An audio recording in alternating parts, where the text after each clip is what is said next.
In this edition of FTD News and History, we're going back in time to take a brief look at some of the most creepiest stories involving the Ouija board. Now, you can pick these things up pretty much at any local Walmart. Is it just a game, or is it really a portal to another dimension? It's been around for centuries, and while some people see it as a harmless fortune-telling board game, something similar to the Magic 8 Ball, a lot of others see it as a way to speak to the dead, or even communicate with evil demonic spirits. In 1913, there was a young woman of very little education. She became a publishing sensation after writing 6 novels and thousands of poems, all done through her Ouija board. Her name was Pearl Lenore Corrin. It's reported that she channeled the spirit of a lady by the name of Patience Worth, who died in the 1600s. And over the next 24 years, she got all her information letter by letter of what to write from the Ouija board. Makes you wonder where some of these modern day authors are getting their inspiration from. In 1920, in the town of El Cerrito in California, police arrested a dozen people who were said to have gone insane after using the Ouija board. It was reported that they were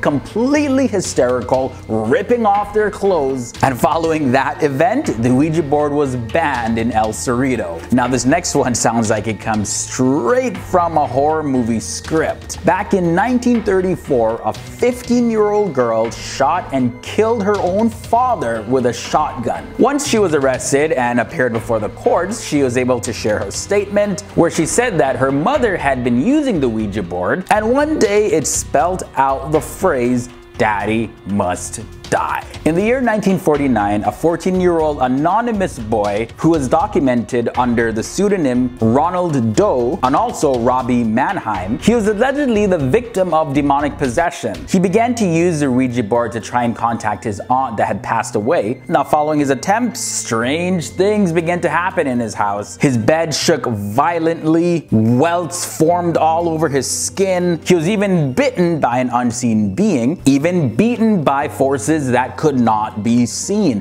as well as objects began to float around his room. Now, in order to get rid of the demons, he had to undergo an exorcism. Now, if this actually does sound a little bit familiar, it's because this story actually inspired the 1971 novel titled The Exorcist, written by William Peter Blatty, which obviously led to the inspiration of the 1973 film The Exorcist. This story also inspired the 2000 movie Possessed. Now, in our most recent story for this episode, in 1993, a jury decided to use a Ouija board in the trial of somebody that was charged with a double murder. Now, the night before the jury gave the courts their decision, they had a few drinks and decided to use the Ouija board on how they should vote. Innocent or guilty. And the Ouija board spelled out guilty, and they convicted Stephen Young for the double murder of the newlyweds Harry and Nicola Fuller in the UK. Now, when the judge found out about this, he ruled the trial as unsafe and ordered a retrial, also due to the fact that the Ouija board session was outside the jury room. But yes, what other important decisions have people made with the guidance of this Ouija board? Especially if the person actually was innocent and it spelled out guilty. Yeah.